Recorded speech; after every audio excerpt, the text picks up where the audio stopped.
जय महाकाल, जय माँ भगवती काली। माँ कालिका पुराण भाग 34 अध्याय 3।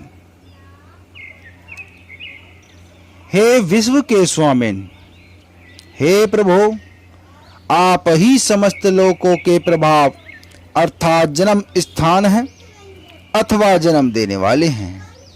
आप सृष्टि, स्थिति और संहार के हेतु हैं। आप विधाता, विष्णु और आत्मा के धारण करने वाले हैं।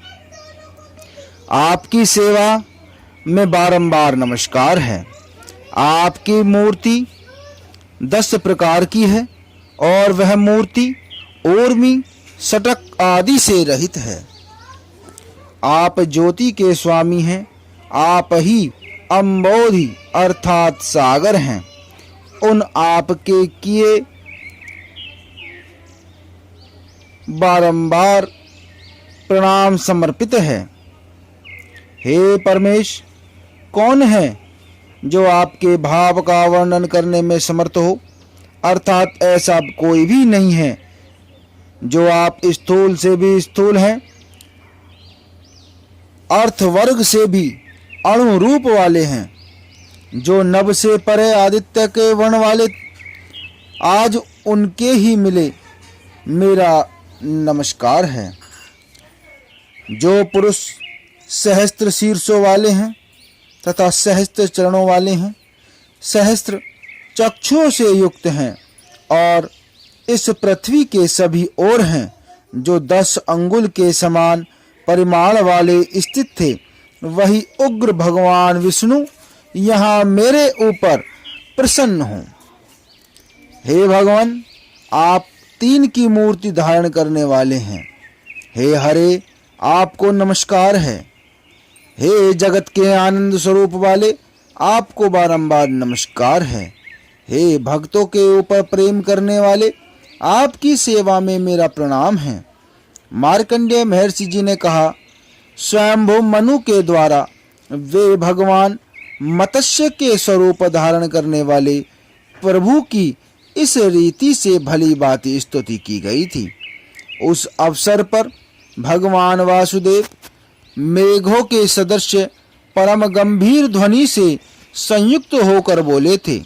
श्री भगवान ने कहा, आज मैं आपकी इस तपश्चर्या से परम प्रसन्न हूँ और आपके द्वारा बड़ी ही भक्ति की भावना से बारंबार मेरी स्तुति भी की गई है। मुझे आपकी पूजा से और दान से भी परम संतोष हुआ है। हे सुव्रत, अब आप वरदान मांग लो। आपका जो भी अभिष्ट अर्थ होगा आपको मैं दूंगा। इसमें कुछ भी विचार करने की आवश्यकता नहीं है। स्वयंभू मनु ने कहा, हे विष्णु, आज यदि मुझे कोई वरदान देना है जो कि तीनों लोकों की भलाई करने वाला ही हो, तो आप मुझे वरदान दें। उसको मैं बतलाऊंगा, उसमें आप मुझसे श्रवण कीजिए। पूर्व में कपिल मुनि ने मेरे लिए शाप दिया था कि संपूर्ण जगत अर्थात तीनों भुवन हत प्रहत और विध्वंस हो जाएंगे।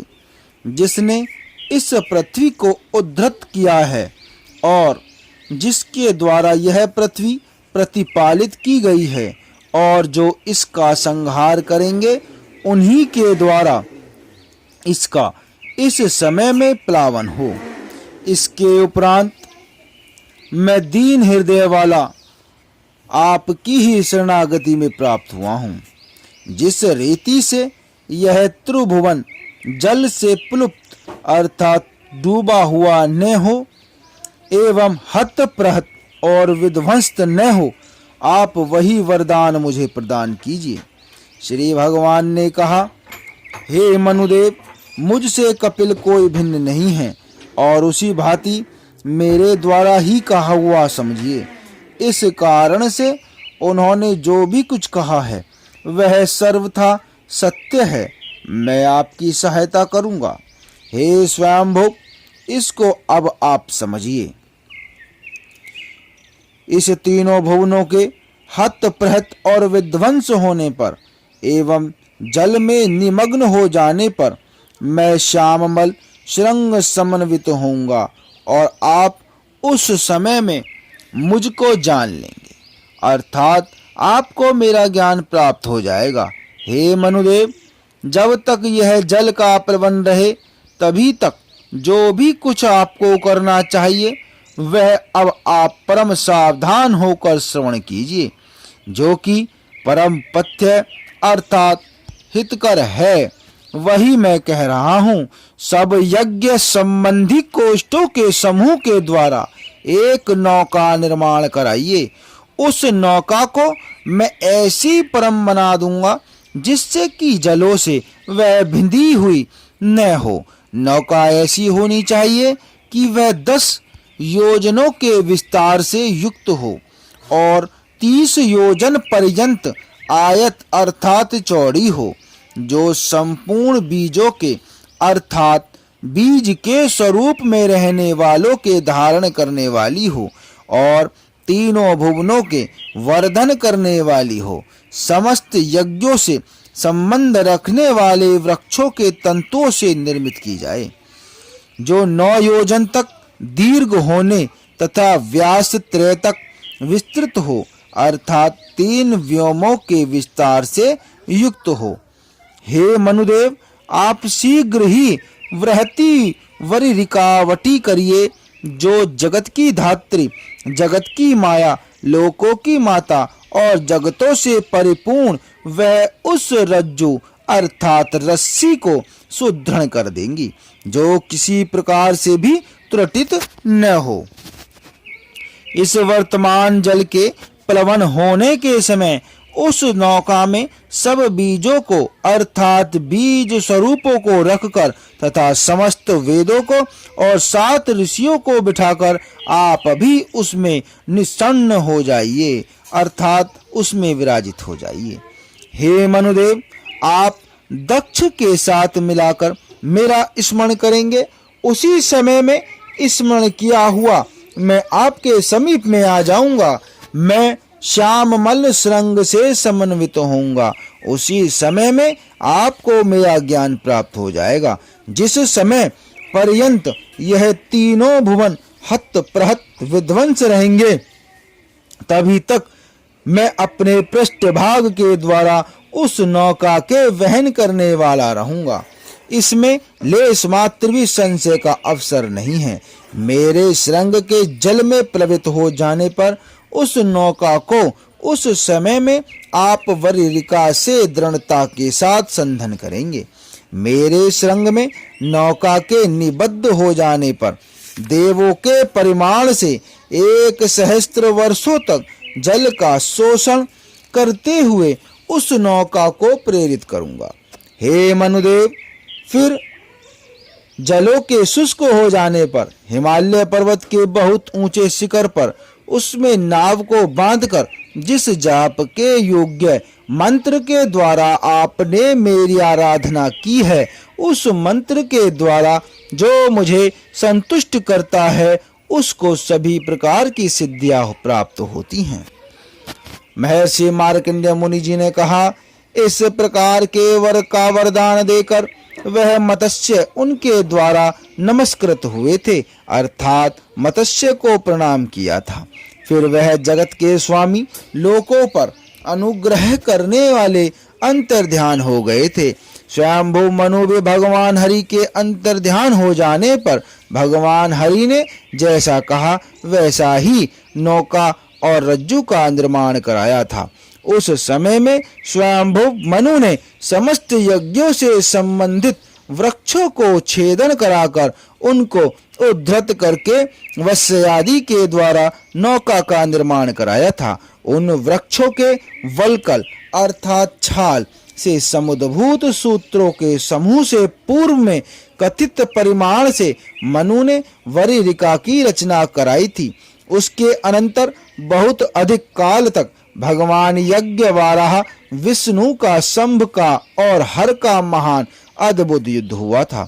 इसके उपरांत जल से प्लावन होने पर तथा तीनों के विध्वंस हो जाने पर उसी समय में रज्जु से नौका को बांध करके बीजों का आदान करके मनु ने वेदों को और ऋषियों को लाकर उस नौका में रखकर चराचर सबके जल में मग्न हो जाने पर उसी सवार पर मनुदेव ने नाव में स्थित होते हुए मत्स्य मूर्ति भगवान हरि का स्मरण किया था।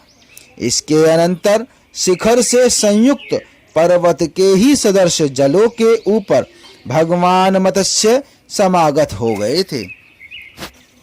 मत्स्य का स्वरूप धारण करने वाले भगवान विष्णु एक श्रृंग से समन्वित वहीं पर समागत हो गए थे और तनिक भी विलंब नहीं किया था। जहां पर नाव से मनुदेव स्थित हो रहे थे, उस महान भयंकर और बहुत ही विस्तृत जल के समुदाय में नौका पर समारूढ़ होकर जब तक जल चलाचल था तभी तक उस जल के पृष्ठ भाग पर नौका को निधापित कर दिया था। जल के प्रकृति में समापन्न होने पर वरेरिका को श्रृंग में बांधकर 1,000 देवों ने वर्षों तक उस नौका को संप्रेरित किया था। परमेश्वर प्रभु ने अपनी नाव को अवष्टंध करके धारण किया था। जगत की धात्री माँ योग निद्रा उस वटीरिका में समासीन हो गई थी। फिर धीरे धीरे चिरकाल में जल के शोषण हो जाने पर उस जल के मध्य में पश्चिम हिमालय पर्वत का शिखर सुमग्न हो गया था।